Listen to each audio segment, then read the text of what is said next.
4 decades taught Libyans the true meaning of patience through the rule of an oppressive regime. Then came February 17 revolution and all Libyans revolted against tyranny.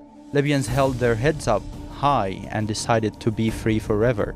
They all took to the streets to fight for February revolution peacefully, despite Gaddafi loyalists' bloody crackdown.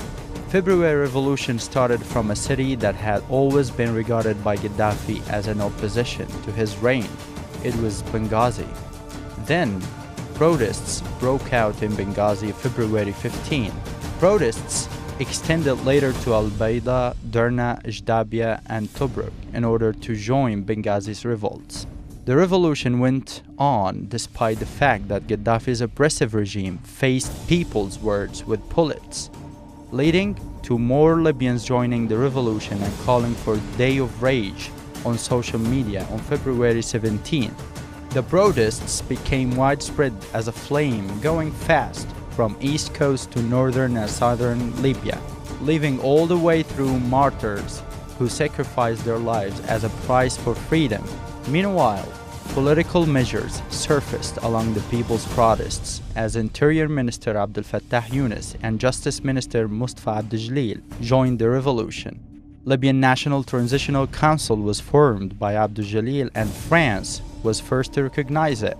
UN Security Council Resolution 1973 was a turning point of Libya's revolution as a no-fly zone was announced to protect civilians.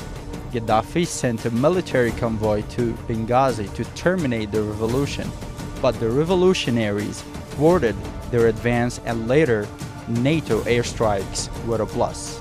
Locally, liberation battles went on for months as revolutionaries seized strategic cities and districts, with many prominent names martyred for freedom.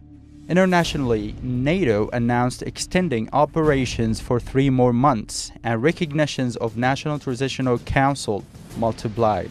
But August was another turning point in Libya's revolution as Al-Zawiya was seized and then Bab al-Aziziyah in Tripoli was also seized, in addition to controlling the entire capital. The revolution was crowned victorious when Muammar Gaddafi was arrested, then killed, and later the Liberation Day was announced from Benghazi on October 23rd.